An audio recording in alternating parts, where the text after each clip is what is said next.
전능하신 하느님, 하느님께서는 온 세계에 계시며 가장 작은 피조물 안에 계시나이다. 존재하는 모든 것을 온유로 감싸 안으시는 하느님, 저희에게 사랑의 힘을 부어주시어 저희가 생명과 아름다움을 돌보게 하소서. 저희가 평화로 가득 차 한 형제 자매로 살아가며 그 누구에게도 해를 끼치지 않게 하소서. 아멘.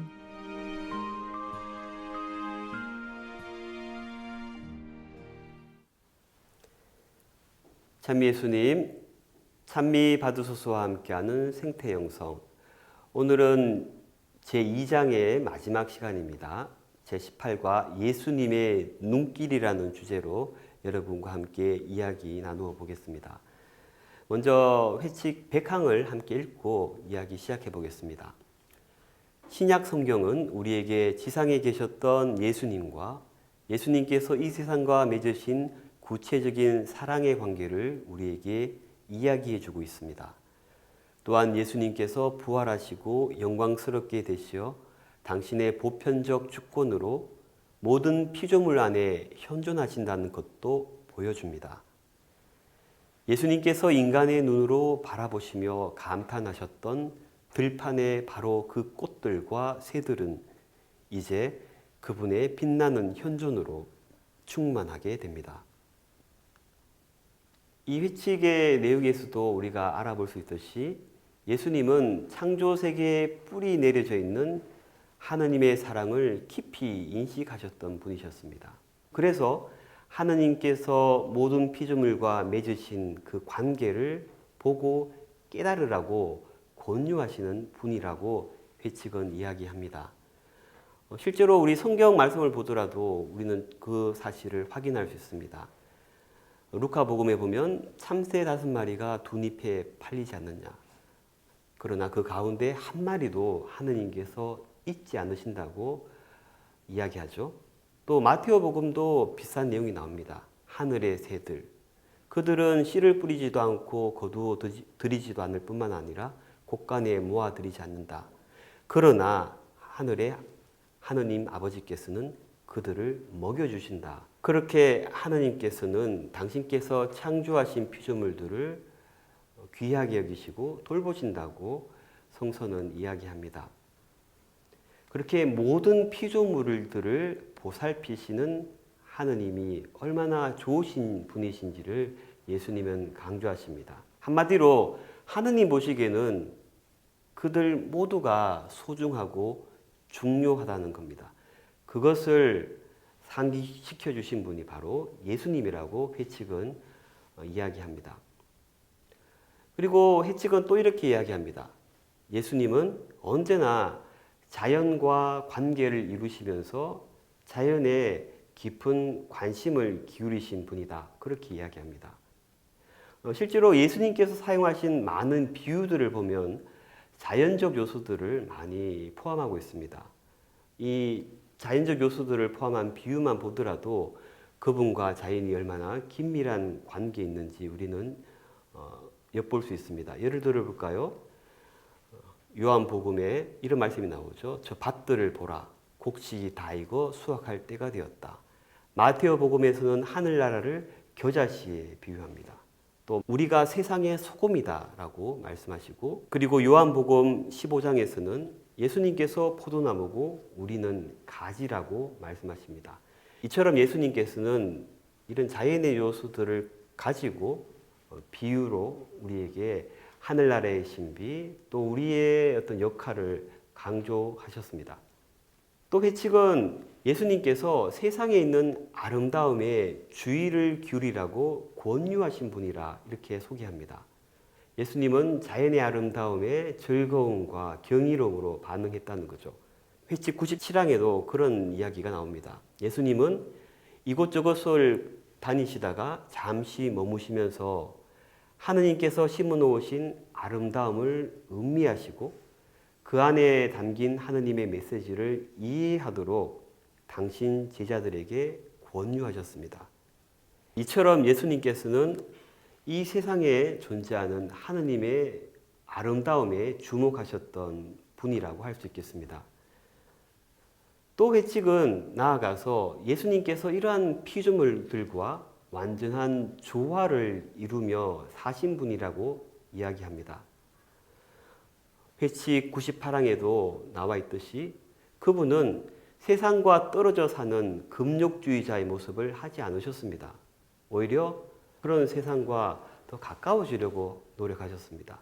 삶의 즐거운 부분, 물질적인 세계를 쥐약시하거나 적대시하지 않았다는 겁니다. 그만큼 예수님은 하느님께서 창조하신 이 세계에 친밀한 태도를 보여주셨습니다. 육신과 물질과 세상을 경멸하는 그런 사상들과는 거리가 먼 분이셨습니다. 그래서 예수님께서는 당신 손으로 직접 노동을 하심으로써 그 노동을 신성한 것으로 만드셨습니다.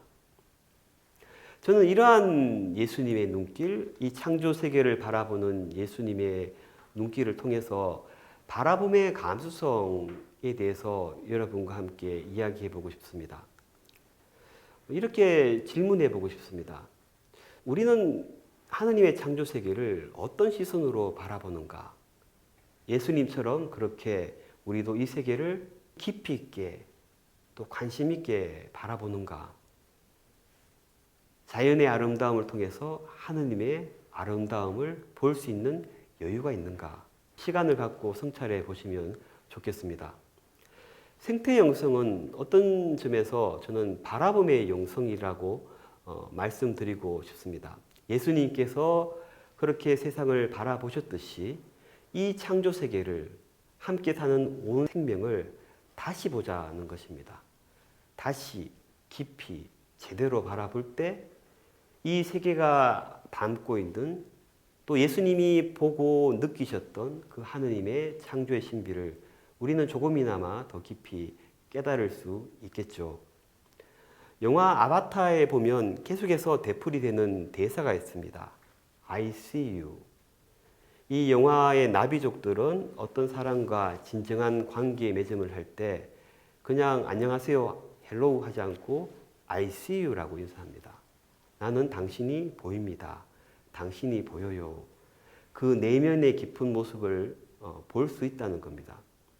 그냥 겉으로 대충 보면 아무것도 없고 또 다른 어떤 신비를 느낄 수 없지만 우리가 예수님이 그러하셨던 이 하느님 창조 세계를, 이 자연 세계를 깊이 바라보고 또 오래 바라볼 때 우리는 그 세계 깊은 곳에 감추어져 있는 하느님 창조의 신비, 또 이 모든 것을 있게 한 그 하느님의 현존을 볼 수 있을 것입니다.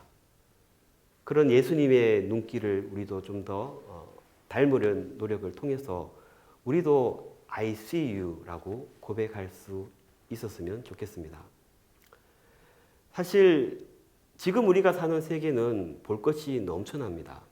이렇게 볼 것이 넘쳐나는 세계인데 그런데 참 역설적이게도 우리는 보고 싶은 것만 보고 또 서로를 제대로 또 깊이 바라볼 그런 내적 여유가 없는 것 같습니다.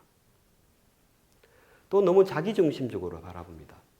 그래서 하늘이 창조하신 이 아름다운 자연, 땅을 바라보면서도 우리는 어떤 창조의 신비, 그 아름다움을 이해하기 전에 이 땅이 얼만지 그 가격을 먼저 생각합니다. 생태 영성은 이러한 우리에게 보는 능력을 회복하자고 초대합니다. 무엇을 조금 더 제대로 깊이 보려고 애써 보자는 겁니다. 눈에 보이는 것을 넘어서 보이지 않는 것을 볼 줄 아는 마음의 눈을 키워 보자는 겁니다.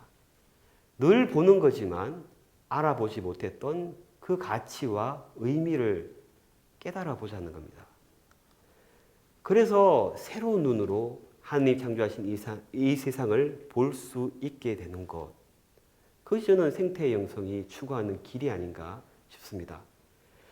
그리고 그렇게 이 세상을 좀 다른 눈으로 바라볼 때 그때 우리는 다르게 행동할 수 있다고 생각합니다.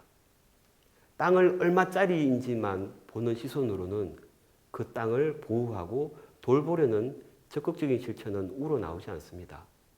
하지만 그 땅을 하느님이 창조하신 신비로운 거룩한 곳으로 바라본다면, 그렇게 볼 수 있다면, 그 땅을 통해서 I see you 하느님을 느낄 수 있다면 아마 우리는 그 땅을 지키고 보호하는 일에 조금 더 적극적으로 다르게 행동할 수 있을 것입니다.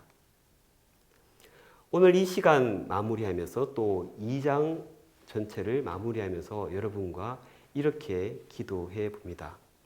주님, 모든 것이 하느님을 이야기하는 세계의 아름다움 안에서 저희가 하느님을 바라보도록 가르쳐 주소서. 아멘. 이것으로 제18과 예수님의 눈길 이야기 그리고 제2장의 이야기 모두 마치도록 하겠습니다. 감사합니다.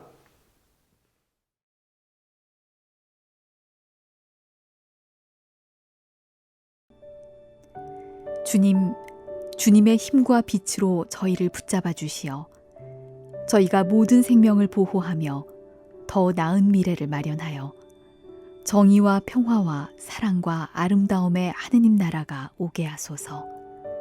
찬미 받으소서. 아멘.